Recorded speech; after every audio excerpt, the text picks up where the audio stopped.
بسم اللہ الرحمن الرحیم۔ دریائے نیل مصر کا ایک بہت بڑا دریا تھا۔ تاریخ میں ہے کہ ایک دن بہت سے مصری سیدنا حضرت عمر بن عاص کے پاس آئے اور کہا کہ دریائے نیل میں پانی بہت کم رہ گیا ہے، ہماری فصلیں برباد ہو رہی ہیں۔ پرانے زمانے سے ہی رسم چلی آ رہی ہے کہ جب دریا میں پانی کم ہو جائے تو ہم ایک مقررہ تاریخ کو ایک کنواری لڑکی چن لیتے ہیں، اس کے والدین کی مرضی سے نہایت قیمتی زیور کپڑے پہنا کر اسے دلہن کی طرح بنا دیتے ہیں اور پھر اسے دریائے نیل میں گرا دیتے ہیں۔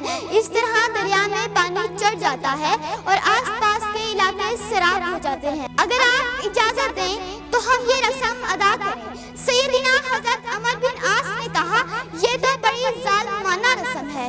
جواب میں انہوں نے کہا کہ اگر آپ ہمیں اجازت نہ دیں تو وطن میں قحط پڑ جائے گا، ہم تباہ ہو جائیں گے۔ سیدنا حضرت عمر بن عاص نے کہا، تم لوگ نادان ہو، اللہ کے حکم کے بغیر دریا میں پانی کم یا زیادہ نہیں ہو سکتا۔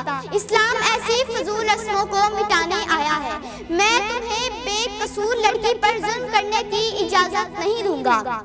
اتفاق سے دریا میں پانی کم ہو گیا، لوگ وطن چھوڑنے کی تیاری کرنے لگے۔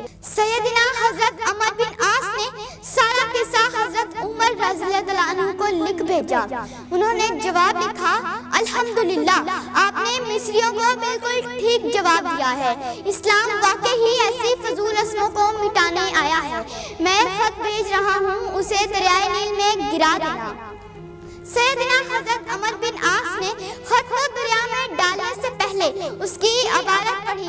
اس کے الفاظ یہ تھے کہ اے نیل، اگر تو اپنے اختیار سے بہہ رہا ہے تو مت بہہ، اگر تو اللہ تعالیٰ کے حکم سے بہہ رہا ہے تو اللہ کے حضور دعا گو ہوں کہ وہ تمہیں پہلے سے زیادہ پانی کے ساتھ جاری کر دیں۔ دوسرے دن مصر کے لوگ سو کر اٹھے تو انہوں نے اللہ کی قدرت کا عجیب نظارہ دیکھا۔ دریائے نیل کا پانی کئی گز اوپر چڑھ گیا تھا، کناروں سے نکل کر آس پاس کے علاقوں کو سیراب کر رہا تھا۔ اتنا زیادہ پانی اس سے پہلے کبھی نہیں دیکھا تھا۔ یہ نظارہ دیکھ کر ہزاروں مصری مسلمان ہو گئے اور وہ ظالمانہ رسم ہمیشہ کے لیے ختم ہو گئی۔ سبحان اللہ۔ آپ کی سماعتوں کا بہت بہت شکریہ۔ والسلام۔